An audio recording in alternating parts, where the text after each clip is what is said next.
Nick, welcome back to the show, man. Hey, brother. How are you?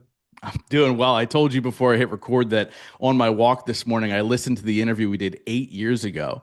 When you talk about time, like I was still a young man. You were a very young man at only the age of 21 when we did it. It was the first podcast you ever did. And I really started thinking about how much you've grown as a person, how much you've grown as an entrepreneur, as a speaker. And it's really mind blowing. Like during our interview, you were talking about speaking in high school gymnasiums because that's where you were at the time. And fast forward now, I mean, you're selling out arenas in China, you're sharing the stage with Tony Robbins, you're one of the most sought after speakers in the world. And it's absolutely mind blowing. And I just want to ask you, like, what's that like when you reflect back on your growth over the last decade? Yeah, for sure. I appreciate that. Reflecting back on the growth is interesting because at this point I've realized that I've been chasing a fictional character that I can never catch. And so although we can acknowledge the growth and we can talk about that, I think the unconscious pattern of what I've realized in myself and other high level entrepreneurs is that we all have a version of ourselves that is richer and smarter and leaner and wealthier, and we shoot for that. And it's great, and that strategy works, and it's gotten us a lot of success, and it's gotten us a lot of growth. But what I've also realized is if achievement filled the gap, our gap would have been closed. And Mm, so one of the unorthodox approaches is to actually fire the fictional character and realize you are that version now. Because there's been a lot of moments probably in all of our lives where we've reached a specific pinnacle that you got a goal, and then you never really got to integrate that version of yourself that got you there. It's always chasing the next thing. And so I think there's an art in achievement, and I also think there's an art in identifying what is enough and what I can calibrate and what I can you know, anchor into. But yeah, the growth has been crazy because when you interviewed me, right, it was my first podcast and I was I was 21 years old and I had no idea what I was doing inside of the speaking world. I didn't have any products and really I was a high paid employee in the sense that I would go up and I would show up, and the only time Nick got paid was if he got on stage and he did the thing. And there's been a lot of ups and downs since then.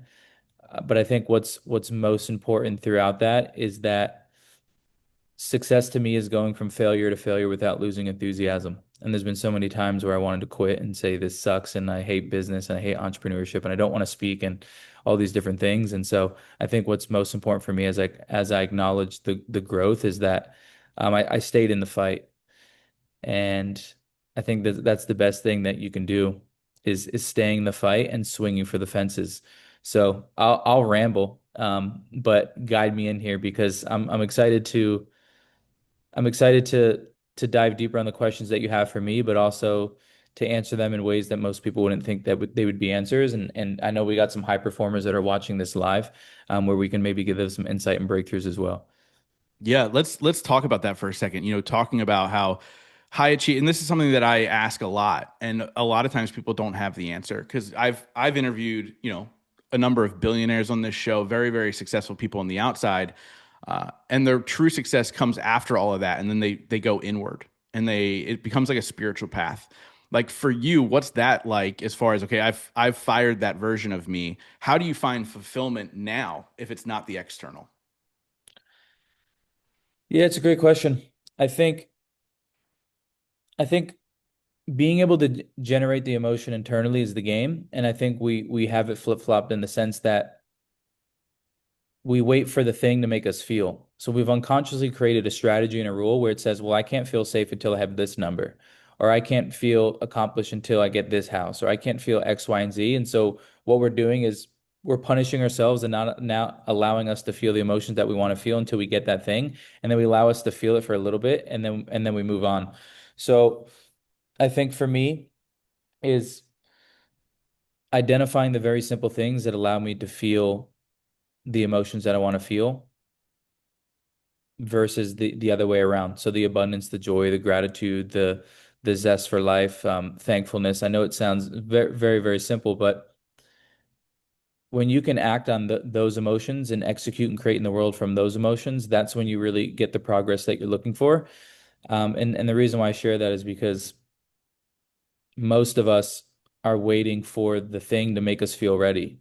And I've also realized that a lot of us are knowledge rich and implementation poor. And the reason why we're knowledge rich and implementation poor is because we're waiting for us to feel ready to do the thing, and it's total opposite. So yeah, for me it's yeah, it's going inward, and it's how do I generate that emotion without the materialistic stuff that I'm always chasing for? I also think, because I want to go down a lot of rabbit holes here, but I also think it comes down to the quality of the questions we ask ourselves on a day-to-day basis. And so, for example, a lot of people are like, well, why am I not this? And why am I not that? And how do I get to this? And how do I get to that? Versus like a question of like, what makes me rich in this moment? Mm, What makes me I'm not a father, but it's like, what makes me an incredible father in this moment? What makes me enough in this moment? And I think the questions dictate our focus. And if you can train your brain to ask the right questions, it'll lead you to the right answers, which will ultimately generate the feeling that we're looking for. Because a lot of us are already it, but you don't realize that. And if we ask any of these people watching and any of those people that are going to be watching the interview, is like, right now in your life, do you currently have things that you once wished for, hoped for, prayed for, manifested for, and you have them? Why don't you just settle into that? Because you're already here. So I think it's a very, this whole personal development world and entrepreneurship and growth, I think it's a very slippery slope because I think we all think it's going to be the thing that makes us feel the thing. And then when you get there, it's not the thing. mm. Yeah, so powerful, man. And I want to get into, for those who don't know your story, I want to tee that up a little bit. You know, you were born with Hanhart syndrome, which means you were born with, no legs and one arm. And I think your parents played a massively important role in your resilience and your ability to overcome and your ability to do the things that you do. What was that like, as a child trying to navigate life, not being in the same body as most people? Yeah, I th there's a whole rabbit hole to unpack. Let's just break it down. The first thing is this: from being a little boy and going out in public, what I noticed was the way people would react when they saw me. It was all different, right? And so, whether it's stares or points or comments or pulling people away, like all these different things. And the little boy realized that apparently his physical body made people feel another way. And so I'm going to stay small. I'm going to stay small and I don't want to really be loud and I don't want to affect other people. And so that led to, if you look at like the unconscious wound, that led to a lot of like people pleasing, and it also led to a lot of like proving that I was enough. And so if I'm honest, like all of my success mostly came from like, do you love me now? Like, Mm. okay, I have money. Do you love me now? And it's like, okay, I'm in shape. Do you love me now? And do you like my tattoos? I mean, like you name it. It's like I was trying to seek approval and validation from the beginning. And when you break this down, what's very important to understand for everyone listening is that when we're trying to muscle and control the perception on how other people perceive us, we're intruding on a task that isn't ours. So when you intrude on a task that isn't yours, few things happen. The first thing is you can't fully live your task of being who you are because your energy is focused elsewhere on trying to muscle other people's outcome. But the other thing is it's an unconscious strategy because when you are muscling and trying to control the way people perceive you, you are rationalizing why you're not taking action on what you should be because of what other people think of you. So, not to go super deep, but I can't help myself, is the guy with no legs, one arm gave other people the keys to his nervous system. And that goes for all of you listening right now. I mean, just think of how many times you didn't post because you didn't want a specific reaction. Just think about how many times that you didn't speak because what were people going to think of me? Is my speech good enough? Imagine how many times you should have made the offer and sold someone into your program, but you did it because you didn't know how they were going to perceive you. Like all those different things. Happen because other people have the keys to your nervous system. And so I think one of the big lessons as we go through this question, and I know I'm like going down different side streets and Dude, I such, love it. I love it. Keep going, um, man.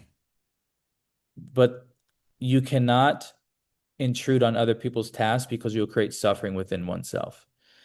And so what do you do? It's like, okay, I'm going to identify my task and I'm going to live that fully. And for me, it's like speaking and coaching and contributing and serving and providing value, but doing it from a place of like, I'm not performing, I'm just being Nick. So I think the body made me perform a lot. It was more performance and less authentically expressing. So there's a lot of performance. And then also because of that, like shit was hard, right? And because shit was hard, adversity and failure became very familiar, which was the strength, right? It's like I was used to looking messy and I was used to not looking polished and I was used to like failing and getting messy. And that was extremely beneficial, right? Just like things like my parents not doing things for me. So instead of focusing on the problem, I focus on the solution, right? Because of all the times that I failed on my face, I realized that failure was a part of the process. And the faster that I get failure, the faster I fail, the more that I get data, the more that I get data, the more that I can pivot and find the solution. So there's a ton in that. But then I'll fast forward. I built a brand on always having the right thing to say. I built a brand on always being looking like Superman, and I'm so inspiring and I'm so motivating. And when you build a brand on always being Superman, what happens when you're not? Mm. You don't have permission to be messy because you created a double-edged sword by creating a brand that everybody thinks you're perfect and you always have the right thing to say. So this is like recent breakthroughs in the sense of how can I be less polished? How can I be more messy? How can I be more authentic? How can I just show up and not have all the answers and just connect with people because that's where the deeper connection is. And I've missed out on a lot of connection within students and people in the audience by holding the frame that I was just always dialed in and I was always perfect versus coming back down to everybody's level and saying, I'm just like you. And so, whatever you pull from that, pull from that. And as we move into the age of AI, the only thing that's going to separate you from the robot is authenticity and deep, meaningful caring for other human beings. And so there's a massive opportunity and there's a massive block for those that are still performing. Um, so yeah, that's a long-winded answer. But please feel free to bring me wherever you like. Yeah, no, I think it's so true, and you know this is a conversation that's being had all the time about AI coming in, and you have to show up as yourself, but so many people are afraid to show up as themselves. Heck, a lot of people don't even know who they really are when you really break it down, right? And so, what does that look like for you? Because I know you said this is a newer thing and a newer realization for you. What has it been like for you showing up as the messy Nick, and what has it been like, or how has it been received by the audience or your coaching clients? What does that look like now? Yeah, I think what that looks like is focusing more on seeing and acknowledging and creating a safe container rather than like hyper focus on having the perfect slides and the perfect thing to say and the perfect message. And really just actually asking myself, am I performing or am I intuitively and authentically speaking from my heart and saying what I want to say, not saying what I think they want to hear. So, it even goes back to like, Justin, could I give you direct feedback or could I just kind of like soft and kick around the bush and like make you feel real good, or can I just show you how it is? So I think it's things like that. It's the little things in the sense of like, do I need to be in a studio to film content? No, just pull out your phone and talk to the damn thing and post the video. I think it looks like other little things of try out new content, and if low engagement feels like death to your nervous system, good. That's the thing that you need to do. Does the event flopping feel like death? Okay, go flop the event. Go try a new web, like go try things out. And what that also looks like is what I said earlier is I was so used to my nervous system would much rather post something safe that would get engagement but nobody would pay me versus posting something that people would probably buy from the post but only like 20 people would like it, because like my nervous system was programmed to like the likes and the engagement and the virality. And so what that looks like for me is like posting whatever and not tying my worth to the numbers. There's a really good frame of mind that everybody can use as well. Is I believe there's probably many voices in your head, but there's really two that stand out. And the first voice is the judge, and the judge is very critical of you. The judge is criticizing, that's a stupid post, that's a bad idea. You think that business idea would work. You should probably take that down. Don't pitch the offer. I mean, we all have that very critical judge in our head. And not to take it too deep, but sometimes that voice isn't even yours. It's probably your dad's or your mom's, whoever was most critical of you. And so you have the judge, and then the shift is stepping into the voice or bringing the voice forward. That is the scientist. And the scientist is someone who experiments. A scientist is someone who tries things, and when the experiment doesn't go the way that they think it's going to go, they don't say, I'm a bad scientist. They go, well, shit, I ain't trying that again.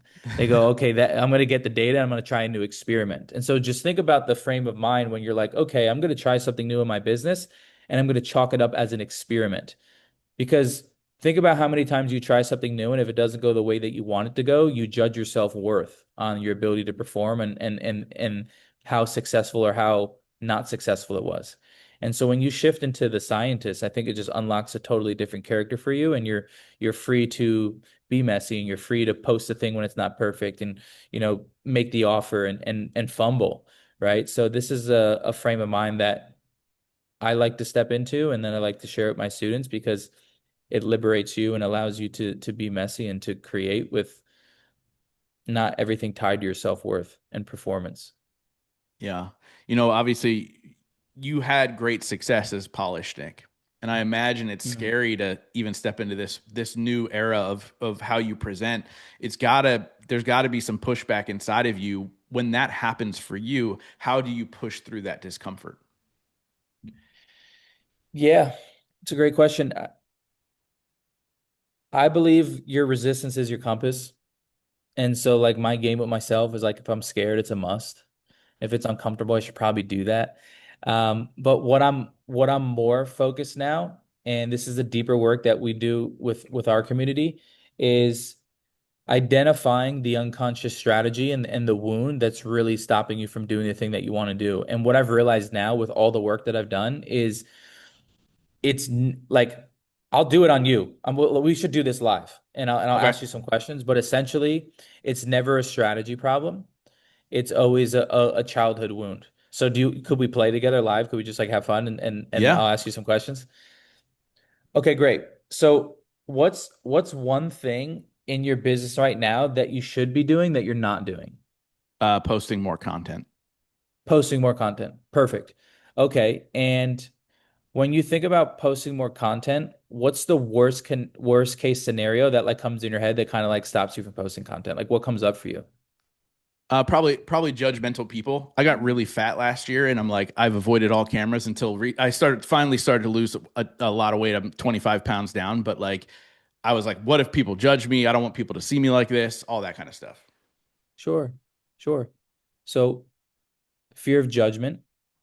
And then let me ask you this.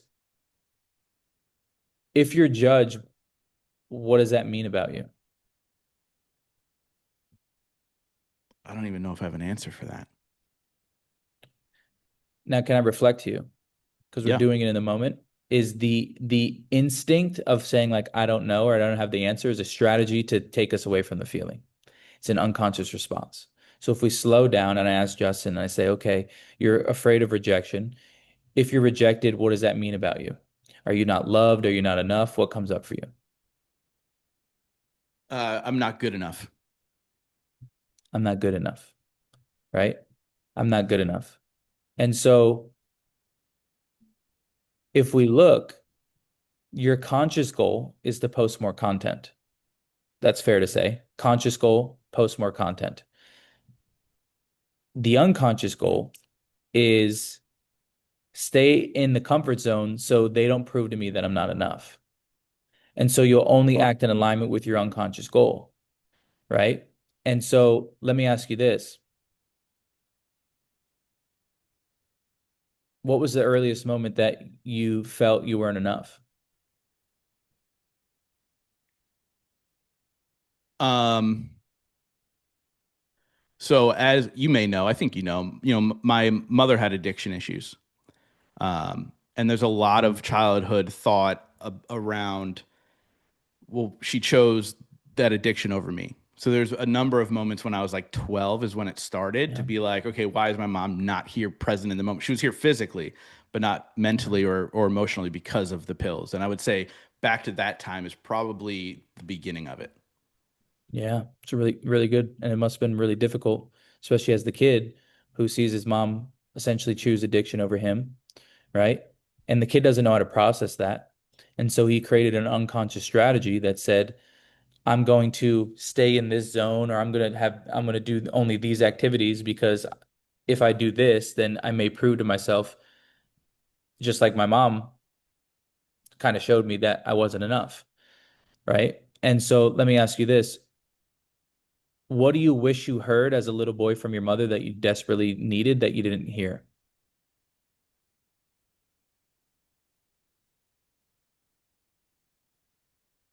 That I'm enough as I am. So I a lot of times I'd have to show up as the comedian, as the entertainer. Mm, Uh, and obviously you're yeah. not always on, right? And so to be enough in any moment was probably what I wanted to hear. Yeah. Right. So that's deep. Wanted to feel enough. And so it now if we bring it to the present moment is like the little boy is still running the show. The little boy is still saying like don't post the content, don't post more, right? We don't want to be right about our verdict that we gave ourselves. And so now we've just identified your unconscious strategy and your edge. And your edge was like, I got to do the things that possibly could make me feel like I'm not enough and do it enough times until I recalibrate my nervous system. Right now, you have to be the adult that the little boy needed. And the way that you honor the little boy is doing things and being like, hey, buddy, regardless of whether they like the post or they don't like the post, like I got you. Look at life. We're already enough. But I mean, Justin, look at your life. You're very successful. You've done an incredible job and you built some amazing things and changed a lot of lives. Yet the little boy's still in there saying, we're not enough, right? And so once we bring that to the surface, it's you now know what your edge is. And that's like my term that I call it with inside the community is like, what's your edge? And with enough repetition creates regulation, right? And with enough regulation, eventually your nervous system now is like we've always been enough and nothing's missing. And but do you see how even in your business, other people have the keys to your nervous system? Yeah. Right? So that's just a little example, and I appreciate you playing full out and like leaning into that. And I just want to acknowledge you because um, that's what everybody listening, and that's what like live right now, and that's everybody who's going to watch the podcast is anytime they ask me a strategy question or a business question, it always goes back to their early childhood and an unmet need. And once you can meet that need and you can feel through that emotion, you kind of dissolve that wound, and then you can just move forward. So it's never really strategy; it's usually early recollection of the childhood. Yeah, that's super powerful, and I appreciate you walking me through that. I think that anybody listening to that, ask yourself those questions, right? Like, and I think it'll unlock so much for them to be like, oh, that's why. That's the real reason I'm not taking the action. That's the real reason we're not stepping forward. And you always go back to like, wow, like how many more lives could have been changed? How many more things could have changed in my life? And you're right, outwardly, like everything that I've done and I've built and I'm happy in my life, but why is that voice still in my head? It's an interesting, fascinating conversation for people to have. I want to shift gears a little bit because I want to talk about, what you've built, getting on stages, all that crazy stuff, right? So you built a seven-figure speaking business and then COVID happened overnight. Mm. You and your team lost all of their income because you were the sole person. What was the shift for you when it seemed like everything was taken away from you? Because really it was. Yeah. The shift was, well, the first thing I believe success leaves clues. And so I was like, what are these other guys doing that they're successful? And I looked at the Tonys and the Deans and I was like, oh, people are shifting to virtual. And that mean that I needed to create offers. I needed to create like some sort of product or service or virtual, thing that I could be doing. And that was really scary for me. I was like, my identity was like, I'm a professional storyteller. I'm not a sales guy. I don't make offers. I don't have products. And the team push was like, yo, like this is it's the only way we're going to survive if you identify these skills because there's also a big block around sales. There's a big block around, price and offer and self-worth and all that different type of stuff. And my first brilliant solution was I'm going to save the kids during COVID and I'm going to create Junior Victorious, which is like a childhood program. And then I realized that kids don't have credit cards.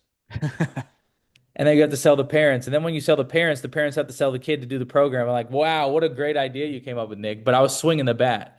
And so, I was coaching some kids, and then I was like, okay, I'm going to coach adults and I'm going to make an offer. And I was like, I'm going to coach people in a group setting for $500 for the whole year. That's what I thought I was worth. And so I'm like, that's a lot of money, $497. I was freaking out. And then people took the offer, and I was like, wow, people want to pay to like hang out with me and get more insight from me. And then I started upping the prices, and I started up in the way up in the way that I do the program, and providing more things. And then what's so interesting is oftentimes we're really good at something, but we're so good at it that we don't think any other people want it. We think it's simple because we're so immersed in it. We think everybody knows us. And it took me years to realize that, like, I was like, at this point, being 30, I probably just cracked over 10 million generated from stage.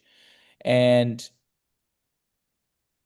it took me 8 years to be like, I should probably teach people speaking, But I was literally like, oh, I can't do that, and I don't know how to. It's like, what do you mean? You've done over 600 stages. You should probably teach that, because also, and this is my belief. You don't need to adopt it. I believe selling mindset is a worthy opponent because it's not directly tied to an ROI. You got to really paint the picture and paint the frame. And so then I shifted and I created. Well, this was after COVID, so COVID came, COVID cleared, and then both sides of the business were operating. But also, like, this was multiple times of me like making offers and no one buying, and me making offers and no one buying, and me making new programs and no one buying. And the thing to anchor for those that are listening is there's two types of people in the world: the unwilling and the willing. If you look at your life right now, where you're not crushing it, you can ask yourself, like, oh, am I willing or am I unwilling? And it's like, oh, I've been unwilling. I've been unwilling to do that. I've been unwilling to do this. And so I always say, never trust the tongue in the mouth, always trust the tongue in the foot. It's like, I don't care what you say, I'm going to watch what you do. And so I was willing, and for those that are listening, this would be an anchor for you. I was willing to be incompetent long enough until I was competent. That's the game of business. I don't care whether it's podcasting, this, sales, speaking, making offers, whatever it is. Are you willing to be incompetent as long enough until you're competent? And if you can withstand the season of stuck, you will outperform 99% of the world, because most people don't want to go through that season of suck, because we've been programmed to be polished and to be, don't show the messy side. And, you built this identity around, around being the guy that has the right answers or whatever it is. And so, yeah, that's what I did. And so I created Stage Secrets, which is basically like, okay, Nick, you've generated a lot of money, you've impacted a lot of lives. How can you make this in the simplest form? And my like core belief is, I believe all you need is one offer, one talk, and one follow-up sequence. You can make as much money, as much income as you want. And you can speak for free and make money on the back end. And so, yeah, I just started diving into who was Nick when he was 21 years old, because I believe you're most qualified to teach your younger self. And so if you're curious on like what your offer should be or what your product and service would be, it's like, who was I 5 years ago, 3 years ago, 2 years ago? What was I struggling with? What did I need? What psychology and what strategies did I need? And if you can collapse time for people, they'll pay, and they'll pay a premium for it. So that's what I shifted. But it really comes down to, in moments like that, because whether it's COVID or in the future, for those that are listening, you're going to have moments where life compresses you. Who are you when life compresses your nervous system? And you're really going to see your unconscious patterns become aware or conscious of when life compresses you and how you show up. And so that's really the edge, is identifying how you show up when life really compresses you and how you can shift that. But that's a long-winded answer of what I created when COVID hit. Yeah, and I want to talk about stage secrets a little bit because, there are people that are getting stages that don't capitalize on it, whether they're getting paid a small amount, a larger amount, or, in hopes that you can get some clients out of being on stage. But a lot of times those people feel gross selling on stage, so to say. What's a framework people can kind of look at and go, well, I'm not necessarily selling, but I'm getting people in my pipeline. Is there a way to set that up to make people eager to want to work with you? Yeah, there's a few things I'd say about this. I'd say the first thing is, going back to the willingness, is like, if you're willing to change lives, you'd have to be willing to invite them to go deeper. Like, what are you doing? And so when you don't make an offer, you're doing yourself a disservice, but you're robbing those people the opportunity to change their lives. So it's like, okay, you're going to do an amazing talk and you're going to give free consulting from stage. And then someone's going to be like, Justin, what do you have? And you're like, I have nothing because you're scared or you don't want to come off a specific way. So that's a frame of mind that needs to be shifted. Like to make the offer is to change someone's life. And then also, I mean, there's so many, I can rattle off a few things. Um, our students ask for permission to sell. What does that mean? Well, after your presentation, you say, how many of you got value from this today? Outstanding. I'm just curious, would it be okay if I took a few minutes to talk about how we change lives on a deeper level? Is that okay? Oh, they say yes. Okay. Now I'm not selling. They just gave me permission to talk about my offer.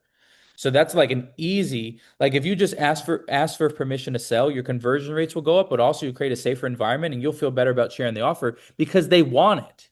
They want the offer, right? So I would say ask for permission. And then also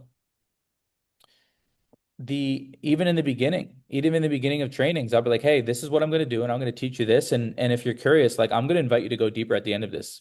Is that okay?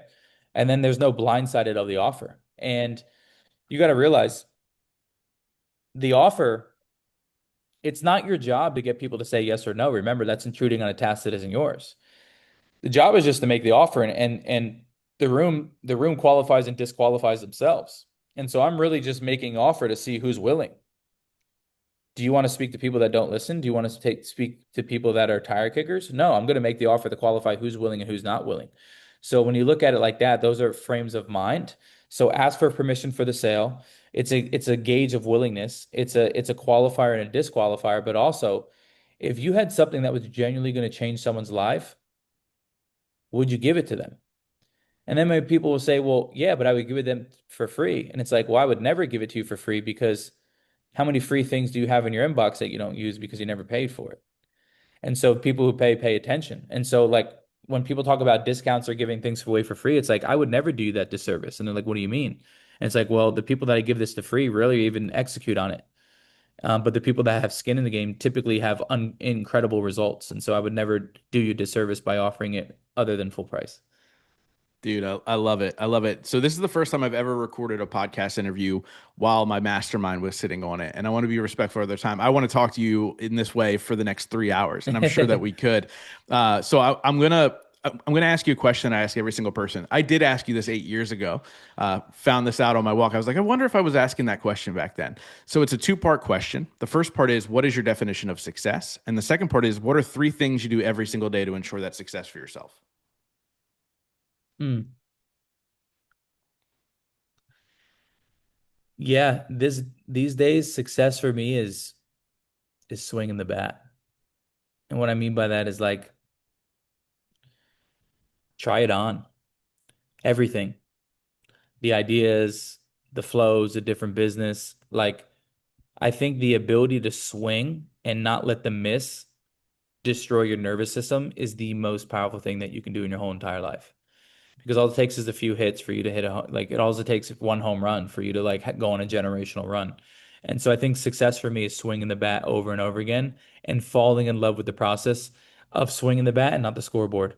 So that's success for me. And then the three things that I do every day to ensure the day is good. First thing is always movement. And so move my body. I always make jokes, but the guy with no legs, one arm moves more than the majority of all Americans. So that should be your first tell sign that you should probably move your body. So I'd say movement. Um, the other thing is like a good old like walking around and just being like, thank you. Thank you, thank you, thank you, thank you for this, and thank you for that, and thank you for this. You see, gratitude is the ultimate state of receivership. So just think about how many blessings in your life, but you haven't been able to receive them because you weren't in a state of gratitude, right? So I think it just thank you, thank you, thank you. And then for me, it's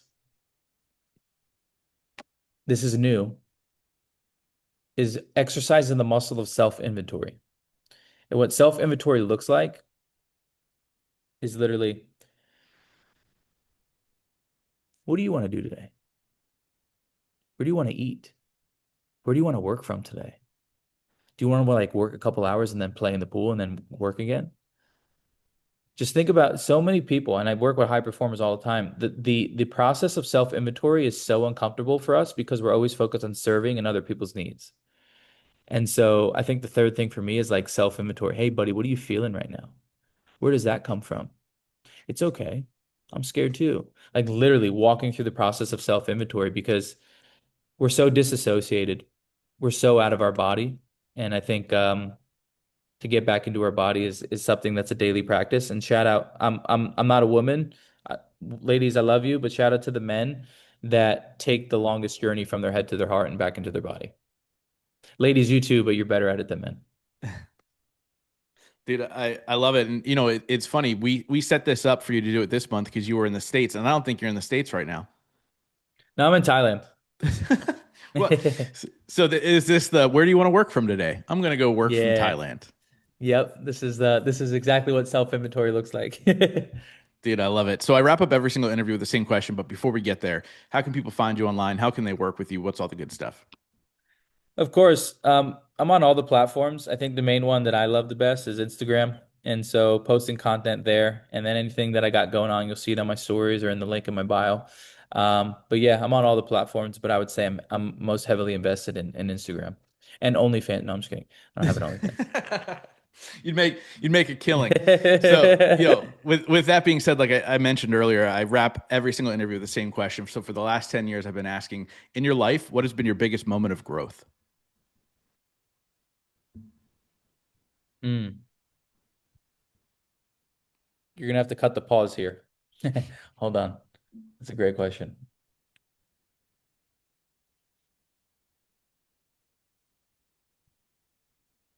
I think I'll give you two that I think are kind of like the same pattern. Making decisions, making really big decisions, and not trying to control how it's going to land in their nervous system. So what I mean by that is like I ended a 5 year intimate relationship, but I didn't want to end that relationship for 2 years because I didn't want to hurt her. And so I Mm. would just like suffer, be like, what are you doing? Right. But it's all people pleasing and like validation. And so I think when I made that decision, it was like making a decision of what felt right for Nick, regardless of how other people felt. And that's scary. And it's also liberating. And then I've also, I had to make another decision internally with business structure, and it was a really difficult decision and not trying to manage other people and how it lands in their nervous system. It's a whole new level of liberation and personal boundaries and growth and all that different type of stuff. So I would say that's the biggest moments of growth is realizing that you have free will and sometimes you have to make decisions for the best of your life and it's gonna rustle some people's nervous systems, but that's not your task to intrude on. Nick, you're a legend, man. Thank you so much for coming back on the show. Thank you so much for taking time to hang out with my mastermind and answer their questions, post this recording. And most importantly, man, thank you so much for your friendship over the last 8 years. It's been a joy watching your growth and what you've done and continue to do, man. Thank you. I appreciate it, brother. Thanks for congratulations on all the growth here. 8 years since. So it's been an honor and grateful for the friendship that keeps on going.